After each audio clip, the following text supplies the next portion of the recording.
Era un domingo de agosto, el 14 de agosto de 2005, y el sol brillaba intensamente sobre la isla de Chipre, mientras familias con niños llegaban al aeropuerto de Lárnaca. Nadie en ese aeropuerto podía imaginar que 121 personas estaban a punto de subir a un avión que ya estaba condenado. Un avión que llevaba en su interior un error tan pequeño como letal. Para entender lo que pasó ese día, tenemos que retroceder unas horas, a la noche anterior, cuando un Boeing 737 de Helios Airways acababa de aterrizar en Lárnaca procedente de Londres. La tripulación reportó ruidos extraños en la puerta trasera y un sello congelado, señales que hicieron sospechar problemas con el sistema de presurización, por lo que solicitaron una revisión completa. Un ingeniero de tierra se encargó del problema y después de hacer ajustes menores, necesitaba comprobar que todo funcionaba realizando una prueba de presurización. Cuando los motores están apagados, debes cambiar el sistema a modo manual girando una perilla. El ingeniero hizo la prueba, verificó que todo funcionaba perfectamente y dio el avión por listo para volar. Lo que ese ingeniero nunca hizo fue regresar la perilla a modo automático. Una perilla mal posicionada, un error de centímetros que terminaría costando 121 vidas. A las 9:07 de la mañana, el vuelo 522 despega con 121 personas a bordo. En la cabina están el comandante Hans-Jürgen Merten, alemán de 59 años, con 17.000 horas de vuelo, y el primer oficial Pampos Charalambous, chipriota de 51 años, con 7.500 horas de experiencia. Dos veteranos que conocían cada detalle de ese avión. Detrás de ellos viajaban 115 pasajeros, 48 de ellos niños que regresaban de sus vacaciones. El Boeing comienza su ascenso normal hacia Atenas, y cuando alcanza los 3.670 metros de altitud, una alarma comienza a sonar en la cabina. La advertencia de altitud de cabina, diseñada para avisar cuando la presurización no está funcionando. Pero los pilotos interpretan algo completamente diferente. Creen que es la alarma de configuración de despegue, porque ambas suenan exactamente igual. Además, en el panel se enciende una luz de advertencia, pero el sol de la mañana entra con tanta intensidad por las ventanas que esa luz roja se pierde completamente entre el brillo. El comandante contacta con la torre de control pidiendo asesoría, pero nadie identifica correctamente el problema. El avión continúa subiendo, mientras la oportunidad de salvar a todos se desvanece metro a metro. Mientras el Boeing trepa hacia los 5.500 metros, la presión en la cabina está cayendo gradualmente, y entonces, sobre las cabezas de los 115 pasajeros, caen las máscaras de oxígeno. Todos se las colocan siguiendo las instrucciones, respirando lo que creen que es aire suficiente hasta que el problema se resuelva. Pero hay algo que ninguno de esos pasajeros sabe. Esas máscaras solo contienen oxígeno para 12 minutos. En condiciones normales, 12 minutos es suficiente porque los pilotos harían un descenso de emergencia hasta donde el aire es respirable. Pero los pilotos no reaccionan, porque ellos también están siendo afectados por la falta de oxígeno. La hipoxia, ese asesino silencioso, ya comenzó su trabajo.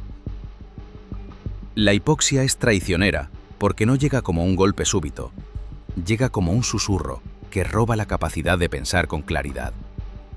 Primero te distrae, luego te confunde, tu juicio falla y antes de que puedas procesar lo que sucede, te invade una somnolencia irresistible y simplemente te quedas dormido. El comandante Merten había activado el piloto automático con rumbo a Atenas, de modo que desde el exterior, el Boeing navegaba sereno y estable, manteniendo perfectamente su altitud. Pero dentro del avión, los 12 minutos de oxígeno se agotaron y uno por uno, todos perdieron la consciencia. En la cabina de mando, los pilotos están inconscientes o muertos sobre los controles. Esto ya no es un vuelo, es un ataúd de metal volando a 900 km por hora hacia su destino programado. Entre las 9:30 y las 9:40, el control de tráfico aéreo de Nicosia intenta contactar con el vuelo 522, pero no hay respuesta, solo silencio. A las 9:37, el avión cruza el espacio aéreo griego y el control de Atenas tampoco logra comunicarse. Un avión comercial que no responde, en 2005, activa inmediatamente protocolos de seguridad nacional, porque todos tienen fresca la memoria del 11 de septiembre de 2001. A las 10:55, el almirante Panagiotis Chinofotis ordena la interceptación inmediata del Boeing por cazas militares. 25 minutos después, 2 cazas F-16 de la Fuerza Aérea griega alcanzan al Boeing y se posicionan a sus lados. Lo que ven los paraliza. El asiento del comandante está vacío, el copiloto está caído sobre los instrumentos y en la cabina todos los pasajeros tienen puestas las máscaras de oxígeno, pero nadie se mueve. Un avión lleno de fantasmas. El Boeing llega a Atenas y sin recibir nuevas instrucciones, entra en un patrón de espera, volando en círculo sobre la capital griega. Los F-16 lo escoltan círculo tras círculo sin poder hacer nada. Y entonces, uno de los pilotos militares ve algo inesperado. Alguien está moviéndose dentro de la cabina de mando. Alguien está vivo en ese avión fantasma. El hombre que acaba de entrar a la cabina se llama Andreas Prodromou. Tiene 25 años y es auxiliar de vuelo. Pero Andreas no es un auxiliar común. Es buzo profesional y tiene licencia de piloto de ultraligeros.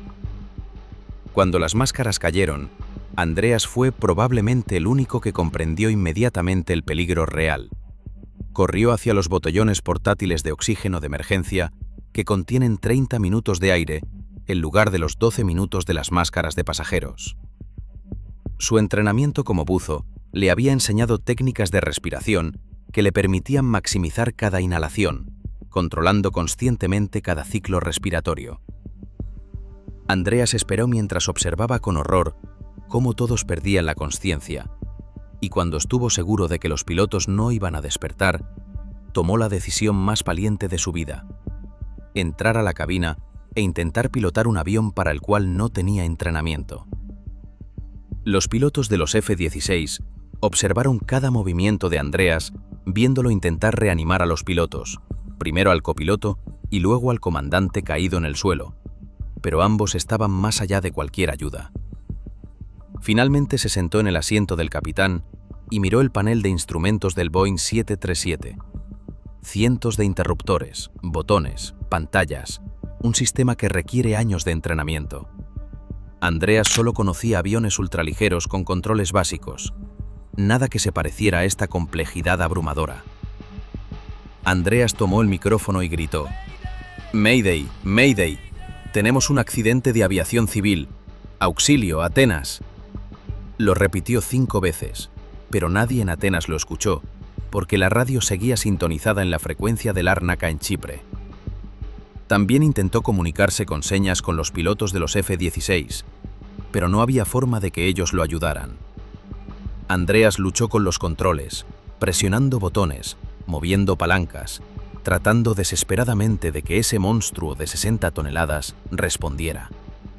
Pero mientras luchaba, su oxígeno se agotaba y los efectos de la hipoxia comenzaron a afectarlo. Los pilotos de los F-16 lo vieron vacilar hasta que finalmente se desplomó inconsciente sobre el panel.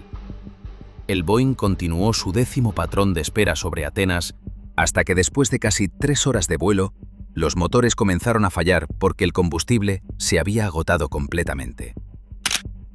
Cuando los motores se apagan, el avión comienza a caer perdiendo altura rápidamente. 5.000 metros, 4.000, 3.000.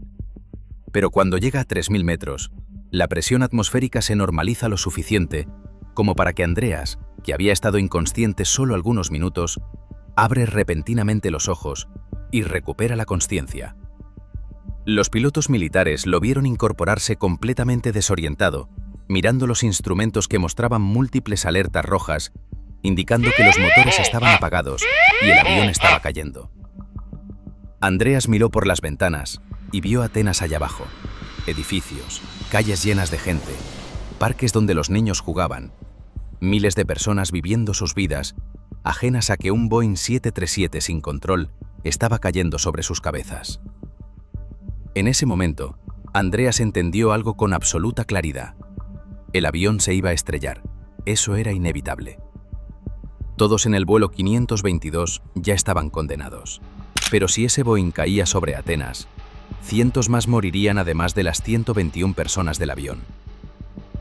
Con las últimas fuerzas que su cuerpo exhausto le proporcionaba, Andreas hizo lo único que sabía hacer. Tomó el timón y ladeó el Boeing, alejándolo de la ciudad, dirigiéndolo hacia las montañas, donde un avión podía estrellarse sin llevarse consigo a inocentes.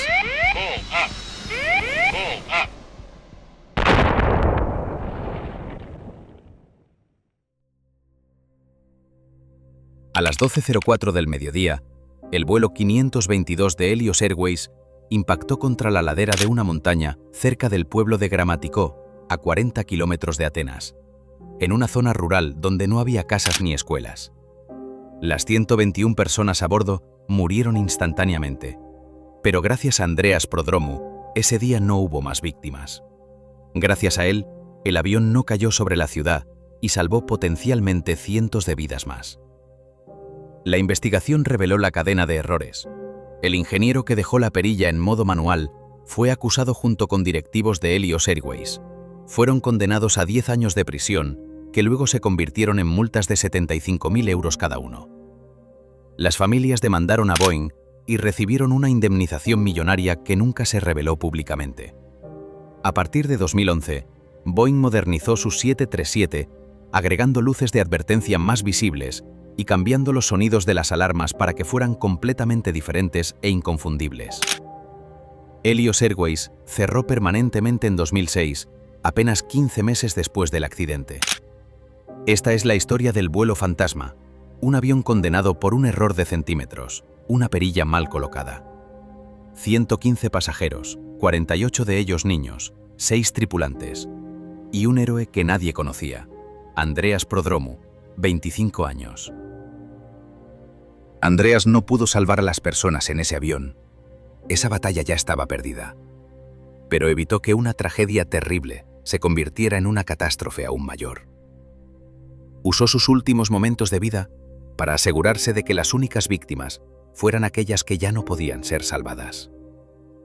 A veces, el heroísmo no es sobrevivir contra todo pronóstico. A veces, el heroísmo es simplemente elegir cómo y dónde caer. Es decidir que si tu vida va a terminar, al menos terminará intentando proteger a otros. Andreas tenía apenas 25 años cuando murió en esa montaña, con décadas de vida robadas por un error que él no cometió. Pero en esos últimos minutos, con el oxígeno agotándose y el suelo acercándose, demostró más valor y compasión del que la mayoría tendremos que demostrar en toda una vida. En las montañas de Grecia hay un monumento para las víctimas del vuelo 522. Y entre todos esos nombres grabados en piedra, el nombre de Andreas Prodromou debería estar acompañado de una palabra: héroe.